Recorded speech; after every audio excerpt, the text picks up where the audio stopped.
You didn't call my name. I probably just checked you off.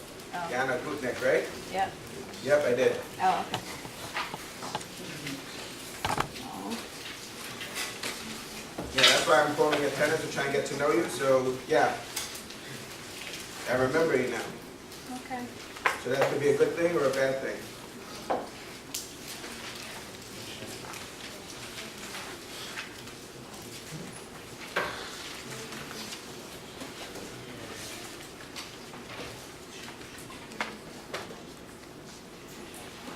All right, so we're going to talk about segmentation and positioning.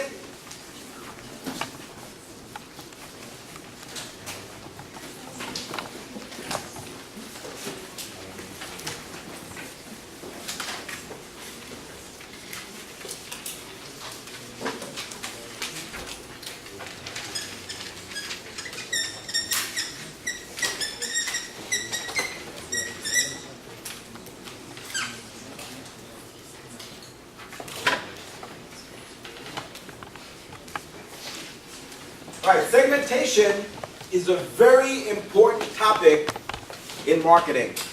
Segmentation and positioning. Segmentation is when we divide a market into sub-markets. So we're looking for markets, we're looking for segments that are large, reachable, and have similar needs and wants.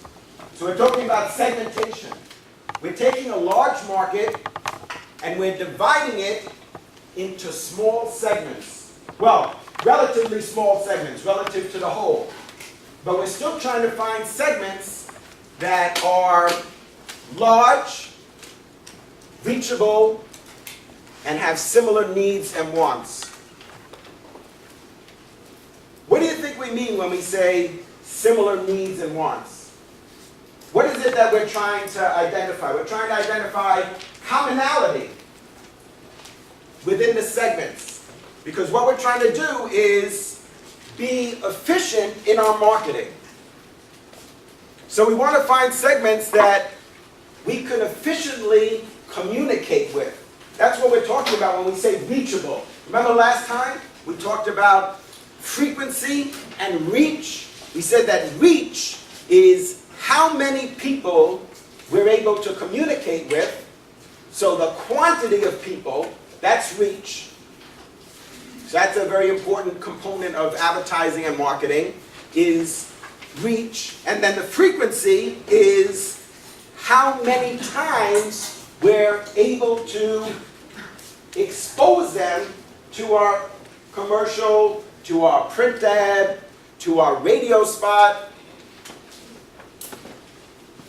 So very often, depending on our budget, the amount of money we have available to spend on advertising, we're going to have to make a decision as to whether we're going to focus on reaching a lot of people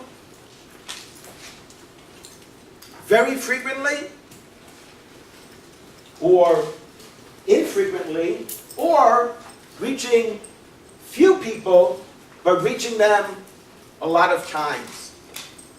Now, as a rule of thumb, in advertising, we try to reach our target audience with a frequency between 6 and 8. That's sort of like the minimum requirement. Why is that?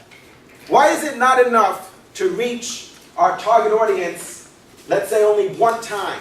Because there's a relationship between how many people we reach and the cost, and there's a relationship between how many times they're exposed to our commercial and our cost. So if we want to reach our target audience a lot of times, like 8 times, 10 times or more, then it's going to be quite expensive for us, especially on television. So we're going to have to decide, is it better to reach fewer people but reach them more times? So in other words, Is it better to reach 200 million people? It doesn't. Why? Is it better to reach 200 million people one time? Like during the Super Bowl, for example? If we have a new product that we're introducing, is it better to introduce that product during the Super Bowl where we might expose our target audience to our commercial one time? Or is it better to reach, instead of 200 million people, reach 20 million people, but reach them 10 times? What do you think, based on what we just talked about? What do you think would be better? The second one. Which is what? 10 times. Yeah, reach fewer people, but reach them more times. Why? Why is that so important, the frequency? Like you might say, well, I get it, reach. Yeah, we need to reach a lot of people. I got that. But then frequency, you say, why? Why isn't once enough? Why does it need to be 6 times or 8 times or 10? Go ahead, Brandon. Because it gets hardwired into your brain. And then you just automatically think, you know what, I think I want that product because I've seen this so many times and it just speaks to me. And so, absolutely, so we want to make sure that our target audience is processing the message, right? They need to learn the message. So there's something that we're saying in our commercial. We know what that is. Now we need to get the people who are seeing the commercial to learn that message.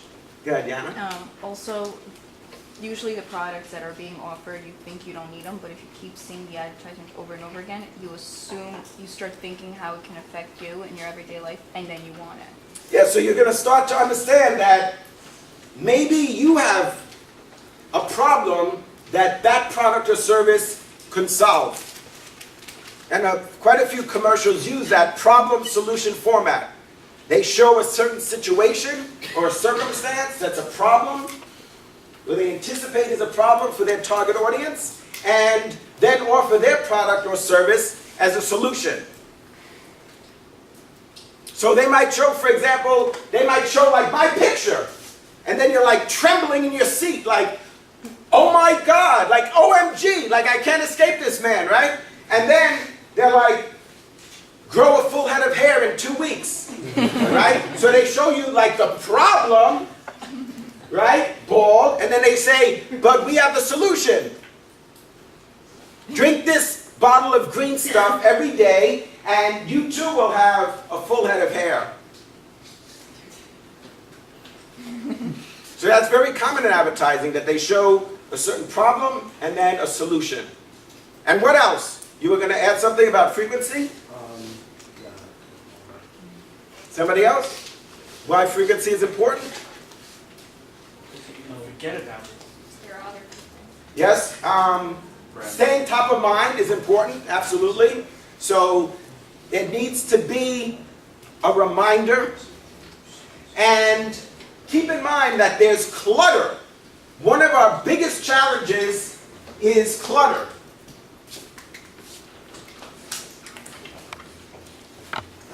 What is clutter? Clutter, who knows? What's clutter?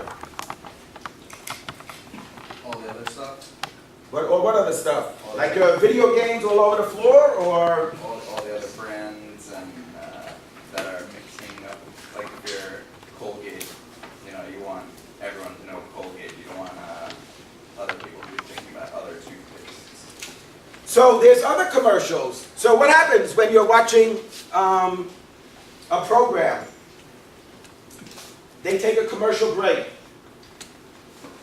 Our 15-second commercial, which is the standard in advertising, true, there's some that are 30 seconds, there's some that are 60 seconds, and last time we said there are some that are 60 minutes, we call those infomercials, but the standard is 15 seconds, that's very common. Our 15-second commercial comes on, Malinus sees it.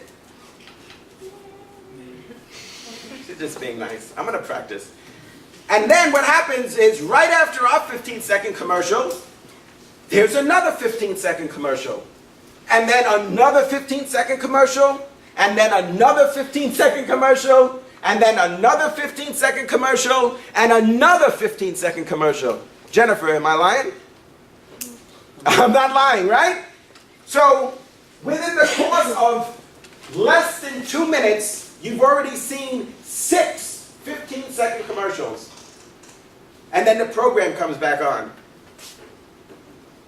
How are you going to remember that?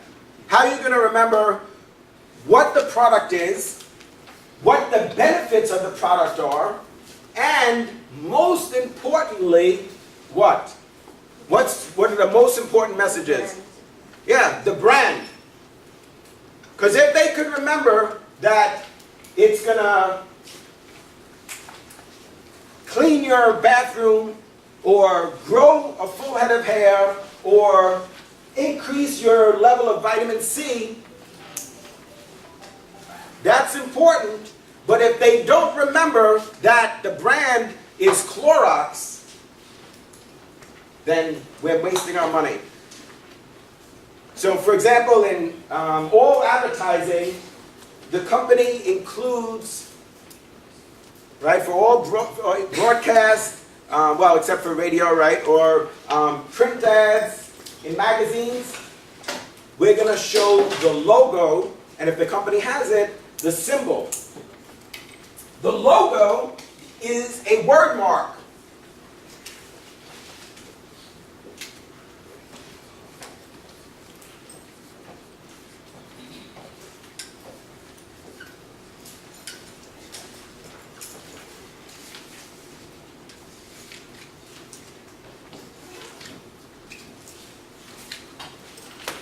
That's currently the logo for Pepsi. Believe it or not. Scary, right? It's very simplistic.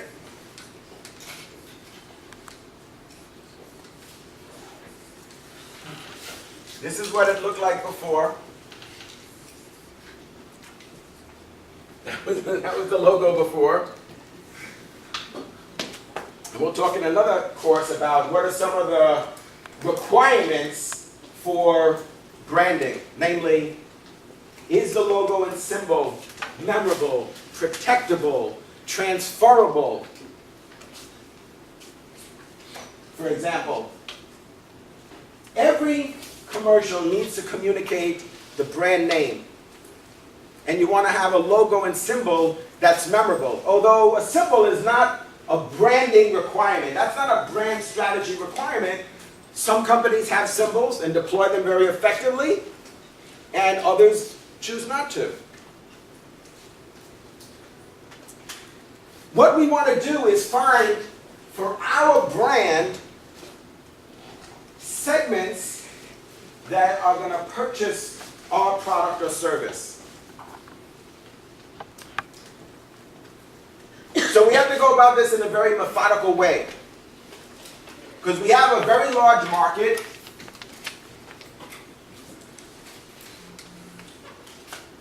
And what we want to do is divide that market into smaller segments.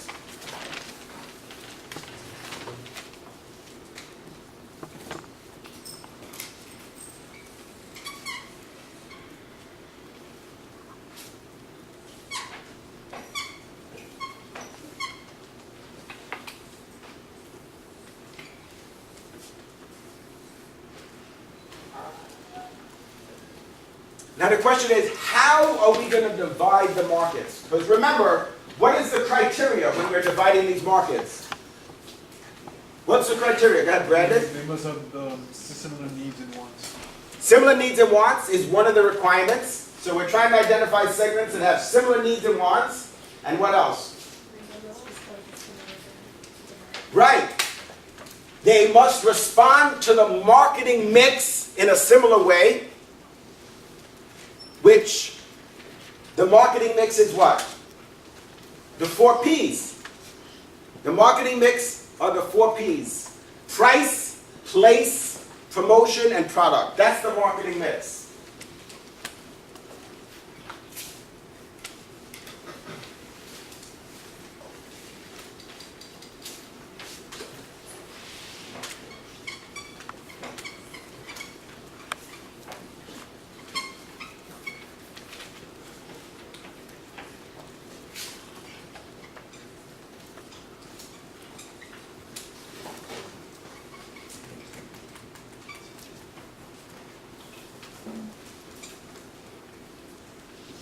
That's the marketing mix.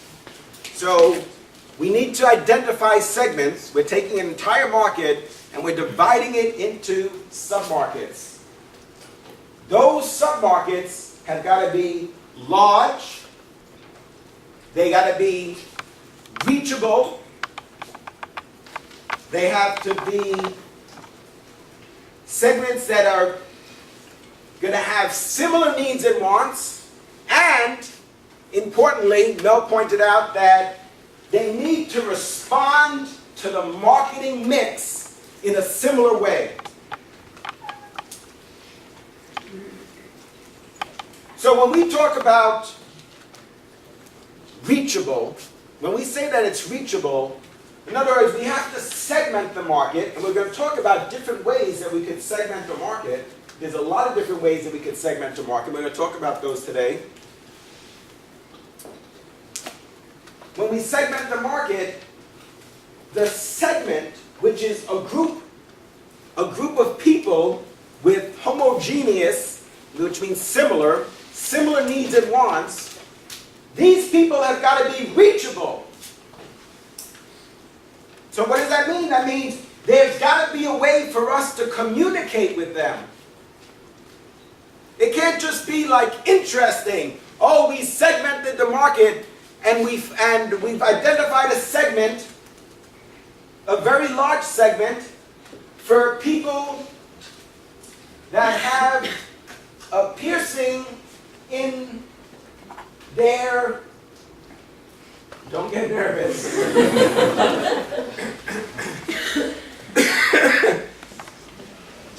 All right, stop. No.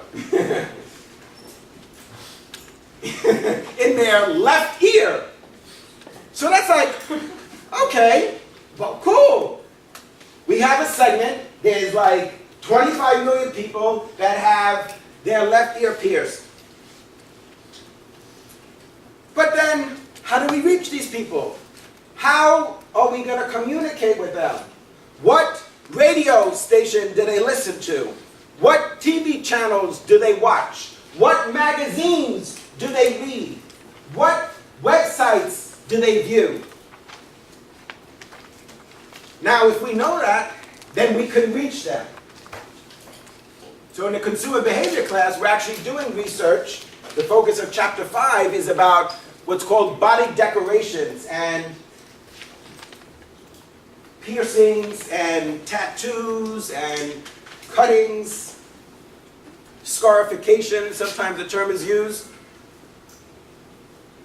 So if you want to reach people that have a piercing of any kind, we need to be able to reach them. That's critical.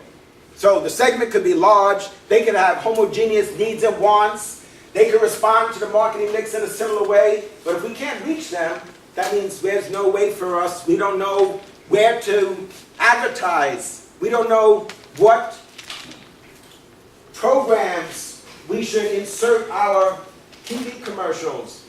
That means we don't know what radio stations we should run our radio spot.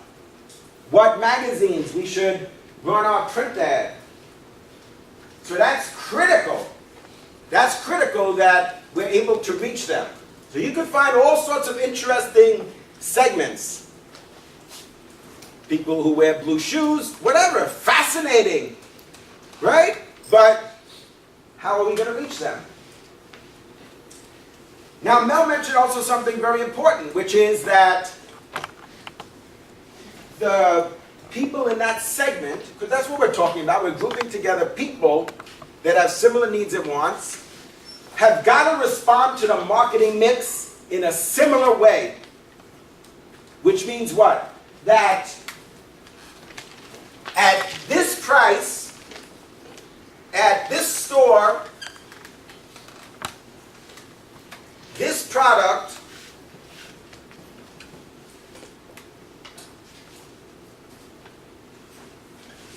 at this promotional, either at this promotional price or, by the way, promotion, if I didn't mention that, promotion includes advertising. So it includes consumer promotions, like sales and also advertising. But advertising doesn't start with a P. So the model that's been around for a long time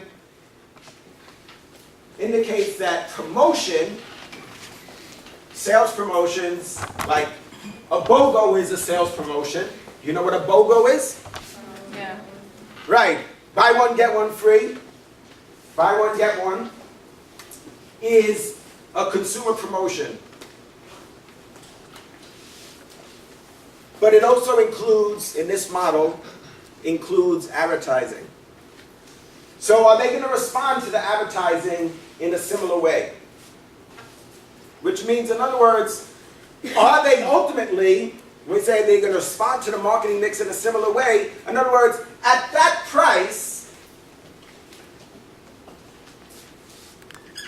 at $399, are they going to buy a 16 gigabyte iPad that doesn't have a retina display and a 10 megapixel camera? I'll buy. You'll buy it? Okay, so then what we need to find out is if this is our segment, right? Will everybody in this room at that price point buy it? That's what we mean when we say, will they respond to the marketing mix in a similar way? So one of the ways that we could segment the market is by price. So we're going to talk now about different ways that we could segment the market. So right now, so far we talked about the criteria for segmenting a market. Everybody follow? So those 4 things that we talked about are the criteria for segmenting a market. Any questions about those criteria? Those 4 criteria are very important. So it's not just that we divide the market into sub-markets, but there's certain criteria. But then the question is, well, how are we going to segment the market? Well, we could segment the market by price.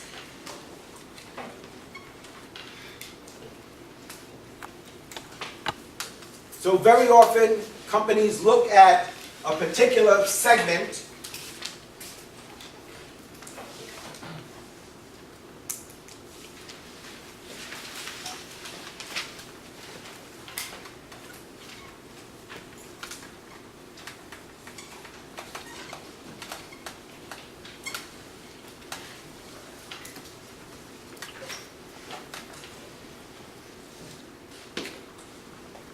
So we might segment the market based on price. Like these are the price points for the iPad.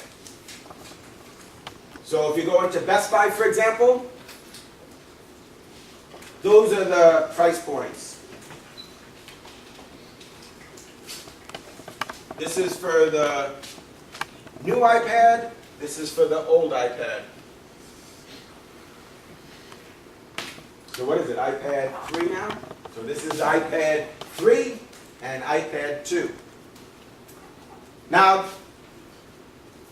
even the fact, like I just mentioned, like I said, Best Buy. So when we talk about the place, we're talking about distribution, right? Where is the product being sold? So importantly, the customers, right, our target market is going to shop for our product at Best Buy. Now, if that's the only place that we have our product distributed and our customers don't shop, or our target market, remember we said last time that our target market are those people that we want to buy our product. And what's the target audience? What's the difference between the target market and the target audience? Who remembers? The target market is who we want to buy our product, and the target audience is who we want to reach with our advertising. We said they're not the same usually.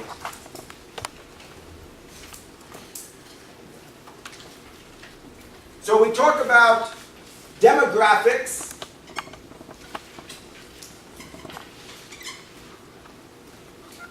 geographics, psychographics,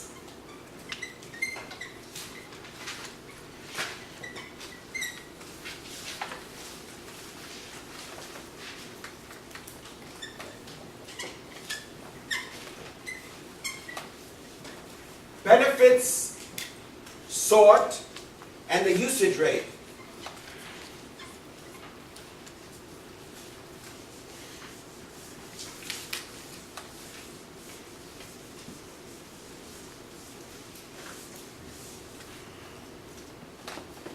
So demographics. So for example, we might, yep, Does that say benefits? benefits sort.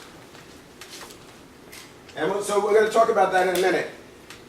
So if we segment the market by demographics, that means we look at a particular market and we decide that we're going to segment that market based on some demographic element. Which would be like what? What would be an example of, right? So it could be gender.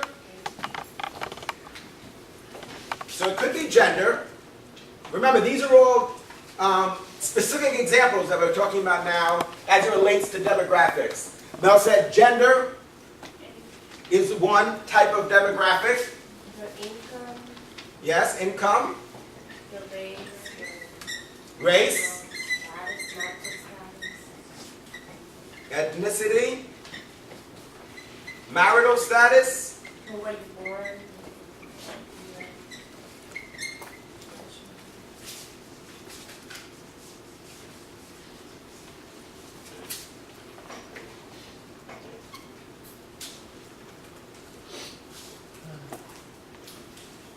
what else? Are we missing anything obvious? What about sexual orientation? your education also?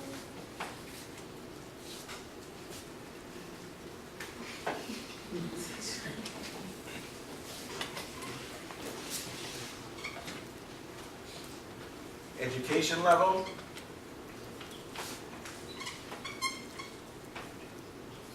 So these right here, if you're struggling, you say, OMG, coach, how am I going to segment this market? So one of the ways that you could segment the market is based on demographic criteria. You could use any one of these.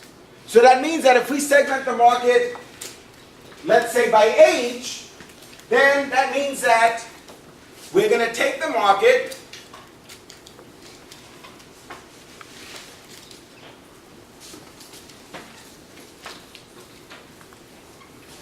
and break it up into different age groups.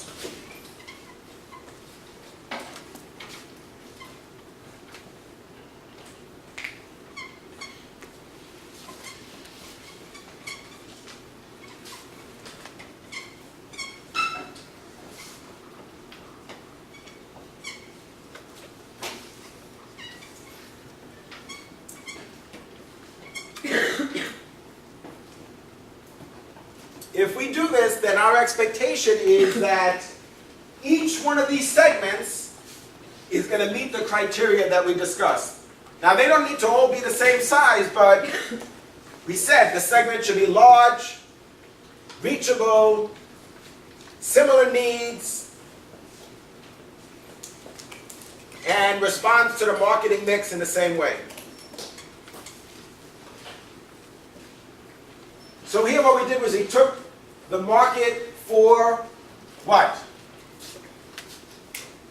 iPads? Let's say it's iPads. We took the entire market for, well actually, that's a brand. What we should really say is, what? Tablets, right? We took the entire market for tablets in the US and we segmented that market into age groups. These are the age groups in this segment, in this market. Right? All of these are subsegments of this. So our expectation is that those that are 18 to 24 are going to have somewhat different needs and wants than those that are 35 to 44.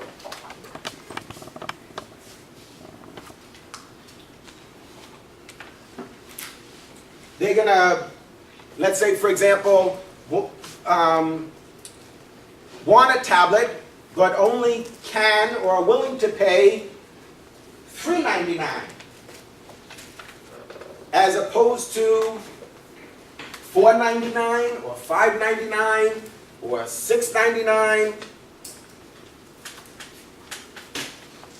So based on this, the company, right, this is an example of how this segmentation has come to life. So based on this, Apple introduced the iPad at these price points. So segmentation, it's not just something that's academic or theoretical. It's actionable. It has to be actionable. So however we segment the market, it's got to be something that the company can bring to life. That company could make real. How did Apple make it real? Well, based on the way they segmented the market, they introduced products at different price points. Questions? We could segment the market using any one of those criteria, but we have to ask ourselves if it's relevant, if it's meaningful. Like you might say, Coach, why did we segment the market by, instead of age, why did we segment it by gender? Well, maybe there is no difference between those two groups. Right? Remember, when we segment the market, that means within this segment, the needs are similar. The wants are similar. They respond to the marketing mix in a similar way. They're reachable. But now this is different. In this segment, the needs are similar. The assumption is that in this segment, the needs are different. In this segment, the needs are different. Yeah, go ahead, Jana. Well, something like the iPad, let's say it's $3.99, wouldn't we also incorporate not just age, which age does play a part, but also income? Yeah, income could be, absolutely. Because $3.99, an iPad for $3.99, I think it can apply to more than just one age level that would want one. Absolutely. So these are options for us. One major way that we could segment the market is by demographics. And if we do that, we could look at any of these criteria. And when we do, we need to decide whether or not it's meaningful and relevant to segment the market in that way. So if we identify, what about, we also didn't put religion.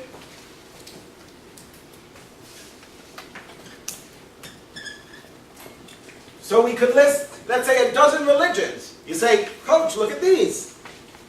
In the United States, this many Christians, this many Muslims, this many Buddhists, this many Jews, this many so and so and so, right? So the question is, are those religious groups going to have different needs and wants?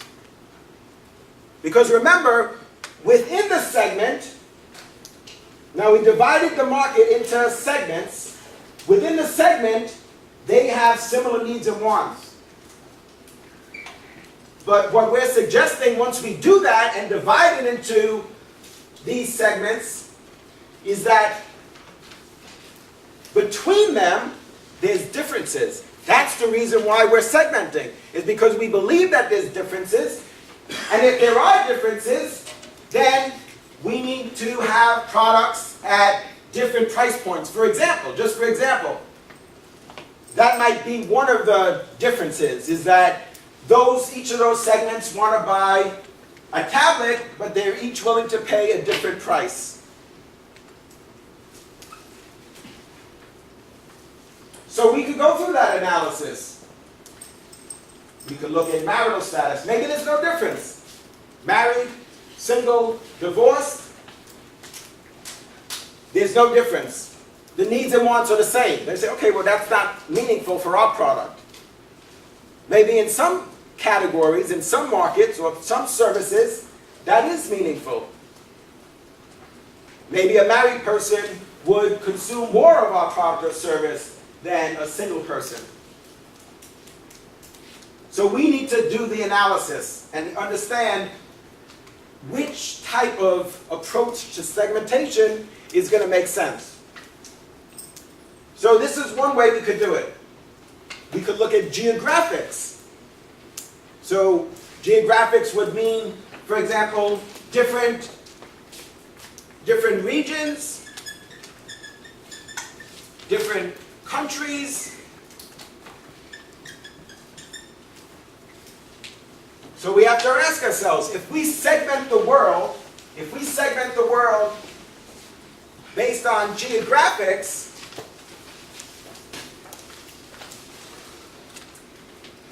then our assumption is that the needs and wants in North America are different than the needs and wants of those in South America, and different from the needs and wants of those in Latin America, Asia, Europe,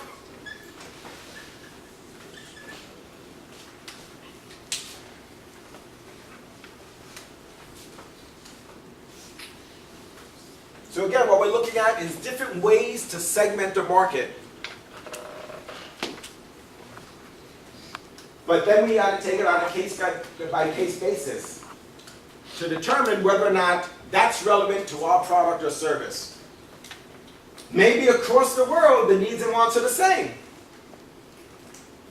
Or maybe in Asia, they require stoves that are smaller because the apartments are smaller.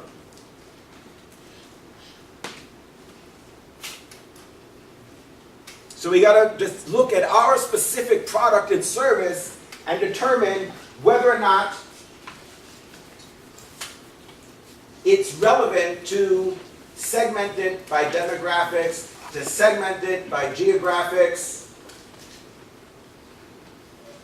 Maybe in Asia, the customers are more wealthy, so they could pay more for a particular product. And in other markets, less. But again, it depends on our product and service. So depending on the product and service that we're selling, is going to determine whether or not it's appropriate for us to segment this market this way. Psychographics, questions about that? So remember, we're talking about different ways we could segment the market. But remember, importantly, it's got to be actionable. So it can't just be interesting, it's got to be actionable, which means there's a way for the company to take that segmentation and implement it in their product line. Psychographics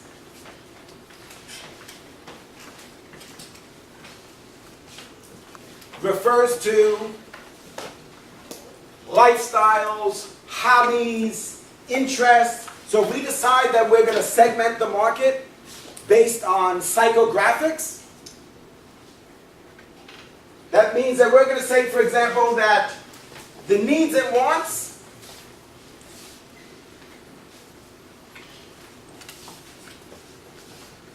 are going to vary by, let's say, the type of sport. So we might, for our product, have a segmentation that looks like this: football, basketball, soccer, golf, tennis. Now, once we've segmented the market this way, how would it come to life for, let's say, for our company? Let's say we're a magazine publisher. So you might say, wow, look at this is interesting. Wow, they segmented the market, and they've identified these different segments, and the company, right, our company, believes that each of these segments has, amongst them, right, has different needs and wants. Within those segments, they have similar needs and wants, but amongst them, they have different needs and wants. They're going to respond to the marketing mix in a different way. For us, as a publisher, what do? So our business is in publishing. We publish magazines. So we say, you're right, Coach, it's got to be actionable, not just interesting. So what would we do as a company? Somebody? Anybody? Well, we would think that we've already done some research to get to this point, but now in terms of implementation, what do we do with this? Because they're like, oh yeah, this is pretty interesting. Now we segmented the market of the sports market by these different types of sports. So for us as a company, what do? Go ahead, Stephen. Designed a football, basketball, soccer, golf magazine, and Yes! So what we're going to do is we're going to introduce a magazine for each one of those sports. So that means we're going to have a football magazine. We're going to have a magazine for soccer. Now, some people might be interested in golf and football. And so what has the magazine industry done? What is an example of what a company has done in publishing to address that? Sports Illustrated. Yeah, Sports Illustrated said, aha, yeah, you're smart, but what about people that have more than one interest? So, yes, there's Golf Digest, but there's also Sports Illustrated.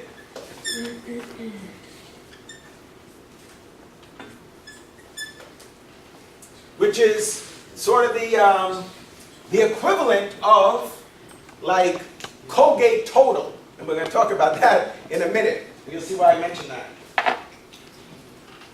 What would be an example of a lifestyle? person's profession, maybe? Yeah, could be their profession, but what about the proverbial soccer mom? What is that about in terms of lifestyle? What do you think? Mulan, do you want to share with us something? No? Okay, no pressure. What do you think? What is that about, the soccer mom? Why do we say that's a lifestyle versus a different lifestyle? What is the expectation when we say soccer mom?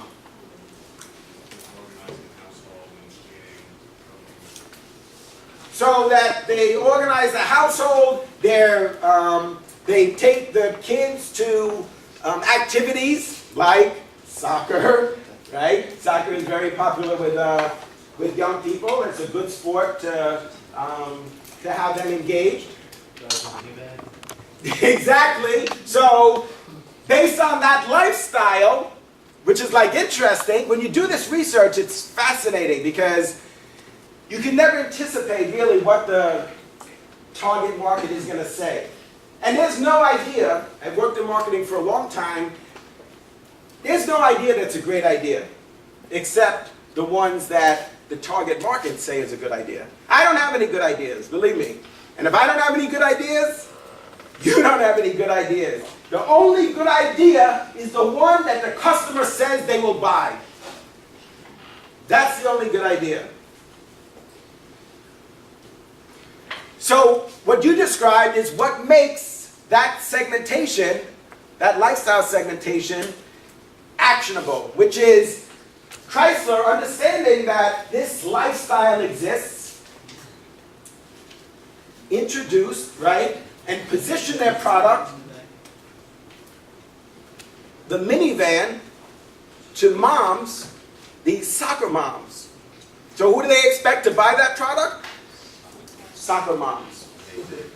And importantly, when we talk about reach, when we talk about reach, that means that we're going to have to advertise, for example, on TV channels and cable channels that are watched by soccer moms.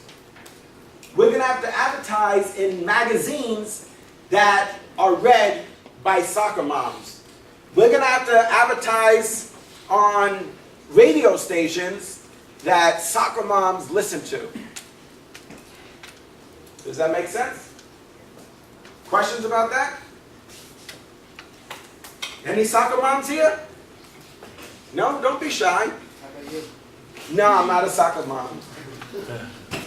But I know how to play soccer. I'm like, what? You know, watch yourself.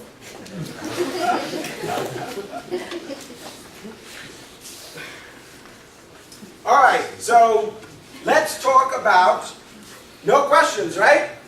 Yes, go ahead. Mel. What determines the way we segment the market? Is it the market or the target market? I don't know how to explain it. Yeah, what's gonna, the What target? is the effect and what is the cause between the market and the way you who Right. selects the way it's going to be segmented? The marketers are going to decide, in the company, they're going to decide which type of segmentation is the most relevant to the target market. What's going to be the most meaningful? Now remember, we said we could segment the market a lot of different ways, but then if at the end of the day we have 6 segments, or we have 2 segments, or 3 segments, but there's no differences amongst them, then why do we segment them? See, in some categories, it might be very meaningful to segment the market by gender. So, for example, there might be some products that women will buy that men won't. Does that make sense? Yeah. Does your imagination run away with you yet? So, then in that category, it makes sense. In other categories, it doesn't make sense. Like, so for example, in the tablet market, does it make sense to segment the market by gender? Are the needs and wants of men and women different for tablets? Now, maybe yes. Maybe you might say, well, wait a minute. Yeah. Women work in industries that require more advanced technology or more storage on their laptop or faster processors. Okay. But then again, maybe not. That's something that we need to examine. Well, what about that Dr. Pepper commercial? It's just for men. They separated genders, literally, like that. It was targeted at men, Dr. Pepper. But why would they do that? A lot of women started complaining about that. So, well, there could be a number of reasons. Now, Dr. Pepper is a brand that's been around for quite a long time. So maybe they've done research that that shows that a lot of men drink Dr. Pepper. And so now they want to reinforce that. Or maybe they found out that a lot of men don't drink Dr. Pepper, and they say, wow, most of the people that drink Dr. Pepper are women. We need to get men to start drinking that, because basically in the US, 50% of the population is male and 50% is female. Well, that means, what about the other 150 million people, in this case men, that we're assuming that potentially aren't drinking Dr. Pepper? Well, wasn't the deal with that a lot of guys don't drink diet soda, so they wanted to try and sell diet soda to men, but they kind of went overboard with the messaging, and it backfired on them. I don't know like how it ended up, but that was what I heard. The original goal was that men don't drink as much diet soda, so they wanted to try and capitalize on that. Could be. I don't know. Yeah, was it for a diet product? Diet soda? It was. I think It was? so, yeah. Okay. I remember the commercial. I don't remember the product. Just like, for example, body wash. Believe it or not, ladies, men do take showers and they use soap, right? They use body wash, but if you look at, like, for example, Dove, which for a long time is a brand that was marketed to women, they have a body wash that's called Dove Body Wash for men. And it's not in a pink bottle. It's in a nice dark gray, masculine looking bottle. Same thing with Axe. She started making food. Okay, that's also a good example. All right, before we go, let's just try to touch on benefit sort. And if we have another extra minute, we'll talk about usage rate. So, for example, in the toothpaste category, what companies did, so we're looking at the category toothpaste.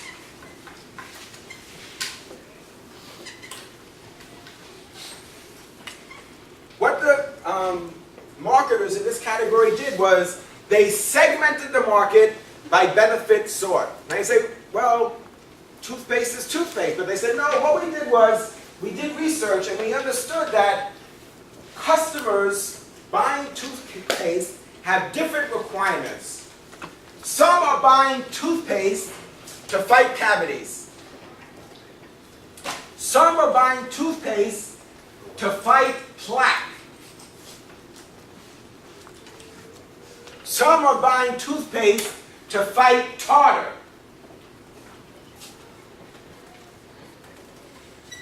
Some are buying toothpaste to get white teeth.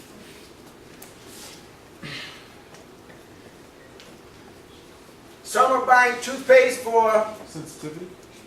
fresh breath, and there's some for sensitivity. So these are segments. The companies in this category segmented the market by what we're calling benefit sort.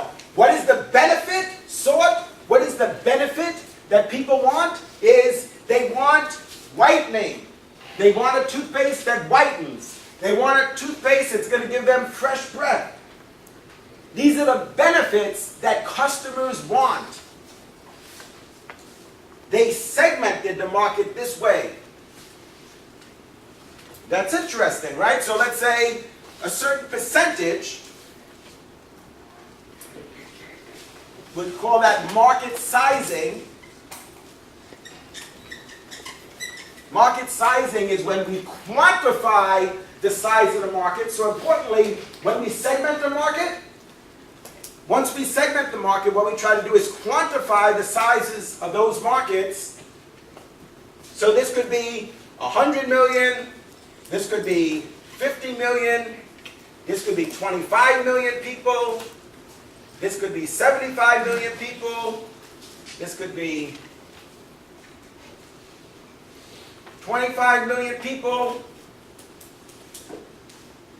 So it could be by the number of people when we quantify the size of the market, or it could be the dollar size of the market. That's known as market sizing. So the first thing we do is segment the market. Then we